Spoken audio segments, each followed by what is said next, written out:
યમનની ધરતી પર Saudi Arab અને યુએઈ એકબીજા સામે લડી બેઠા છે। સાઉદી અરબે મંગળવારે યમનમાં યુએઈ એટલે સંયુક્ત અરબ અમીરાત સાથે જોડાયેલા હથિયારોની ખેપ પર હવાઈ હુમલો કર્યો। યમનના દક્ષિણી બંદરગાહ શહેર મુકલ્લા પર સાઉદીની આર્મીએ ધડાધડ બોમ્બ વરસાવ્યા। આનાથી બંને દેશો વચ્ચે તણાવ ચરમસીમાએ પહોંચી ગયો। સ્થિતિ એટલી બગડી કે યમનની સાઉદી સમર્થિત સરકારે યુએઈની સેનાને દેશ છોડવા માટે માત્ર 24 કલાકનું અલ્ટિમેટમ આપી દીધું। પછી તરત જ યુએઈએ પણ પોતાની બાકીની સેનાને પાછી બોલાવી લીધી। યુએઈના સંરક્ષણ મંત્રાલયે નિવેદન જારી કરીને કહ્યું છે કે તે યમનમાંથી પોતાની બાકીની સૈન્ય હાજરી પણ સમાપ્ત કરી દેશે। જો ઇતિહાસના પાના ઉથલાવીએ તો જાણવા મળશે કે બંને દેશો વચ્ચેની દુશ્મની જૂની નથી। આ બંને એક સમયે જીગરજાન દોસ્ત રહ્યા છે, અથવા એમ કહીએ કે ગલ્ફ દેશોમાં આ બંને દેશોની દોસ્તીની મિસાલ આપવામાં આવતી હતી, પરંતુ પોતપોતાના હિતોના કારણે આ દોસ્તી હવે દુશ્મનીમાં બદલાઈ ગઈ છે। ખાડી એટલે કે ગલ્ફ રિજનમાં બે દેશોનો દબદબો રહ્યો છે। સાઉદી અરબ અને યુએઈ એટલે કે સંયુક્ત અરબ અમીરાત બંને સુન્ની મુસ્લિમ દેશો છે। મિડલ ઈસ્ટમાં આ બંનેનું કદ ઘણું મોટું છે। સાઉદી અરબ અને સંયુક્ત અરબ અમીરાતને લાંબા સમય સુધી એકબીજાના સૌથી વિશ્વાસુ ભાગીદાર માનવામાં આવતા હતા। એમ કહીએ કે ખાડી વિસ્તારના આ બે દિગ્ગજ સાઉદી અરબ અને સંયુક્ત અરબ અમીરાત એક સમય એકબીજા માટે જીવ રેડવા તૈયાર થતા હતા। જ્યારે ખાડીમાં મુશ્કેલીઓ આવી તો બંને એકબીજાની ઢાલ બનીને ઊભા રહ્યા, પરંતુ આજે બંને વચ્ચે દુશ્મની થઈ ગઈ છે। આ બંને દેશ એકબીજાના લોહીના તરસ્યા બની ગયા હોય એવું માનવામાં આવી રહ્યું છે। તેનું પાછળનું કારણ ગલ્ફ રિજનમાં સ્પર્ધા અને મુસ્લિમ દેશોના ખલીફા બનવાની હોડ મનાય છે। સુરક્ષા હોય કે તેલ, કૂટનીતિ હોય કે પ્રાદેશિક રાજનીતિ, દરેક મોરચે બંને ખભે ખભા મિલાવીને ચાલતા હતા, પરંતુ છેલ્લા કેટલાક વર્ષોમાં સ્થિતિ બદલાઈ ગઈ। બંને વચ્ચે અવિશ્વાસની ખાઈ એટલી વધી ગઈ કે આજે આ દોસ્તી દુશ્મનીમાં બદલાઈ ગઈ છે।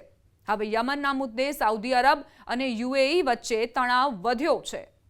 માનવામાં આવી રહ્યું છે કે આર્થિક સ્પર્ધા, પ્રાદેશિક પ્રભાવ અને અલગ અલગ વ્યૂહરચનાઓએ આ બંને દેશોને દુશ્મન બનાવી દીધા છે। આ બંનેની કહાણી સદીઓ જૂના સંબંધોથી શરૂ થઈને આજના જીઓપોલિટિકલ તણાવ સુધી પહોંચી છે। યુએઈ જ્યારે અસ્તિત્વમાં આવ્યું ત્યારથી જ સાઉદી અરબ તેનું સમર્થક રહ્યું છે। બંને દેશ સુન્ની મુસ્લિમ બહુમતીવાળા અને રાજાશાહી વ્યવસ્થાવાળા છે। આ બંનેની અર્થવ્યવસ્થા તેલ પર આધારિત રહી છે। ખાડીમાં ઈરાનના વધતા પ્રભાવને લઈને ચિંતા અને ખાડી વિસ્તારમાં સ્થિરતા જાળવવાનો સામાન્ય ધ્યેય આ બંનેને નજીક લાવતો રહ્યો છે। ઈરાનના કારણે જ બંને લાંબા સમય સુધી દોસ્ત રહ્યા, પણ ઘટનાક્રમ એવી રીતે બદલાયો કે બંને હવે જાની દુશ્મન જેવા થઈ ગયા હોવાનું કહેવાય છે।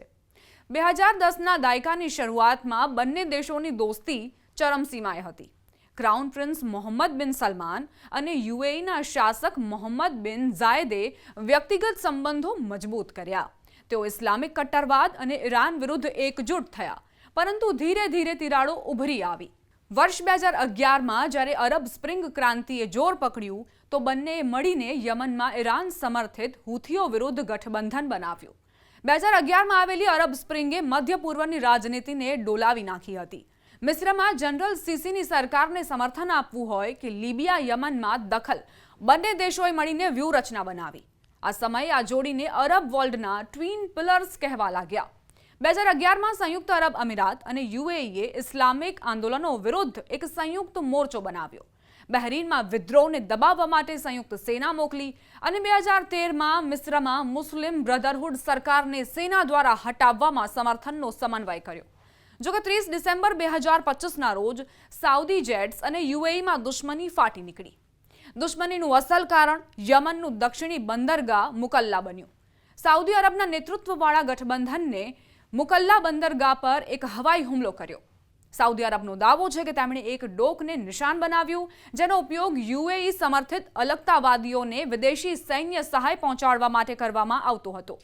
સાઉદી અરબે સ્પષ્ટ કહ્યું કે આ હુમલો યુએઈ સાથે જોડાયેલી એક હથિયારોની ખેપ પર કરવામાં આવ્યો હતો, જ્યારે યુએઈએ સાઉદી અરબના દાવાઓને નકારી કાઢ્યા અને કહ્યું કે જે ખેપ પર હુમલો કરવામાં આવ્યો તેમાં કોઈ હથિયારો નહોતા, પરંતુ તે યુએઈની સેના માટે સામાન હતો।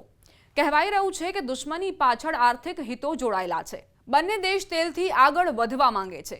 યુએઈનું વિઝન વર્ષ 2008થી શરૂ થયું. તેણે પોતાના શહેર દુબઈને ગ્લોબલ હબ બનાવ્યું, જ્યારે સાઉદીનું વિઝન 2030 હવે યુએઈને પડકાર આપી રહ્યું છે.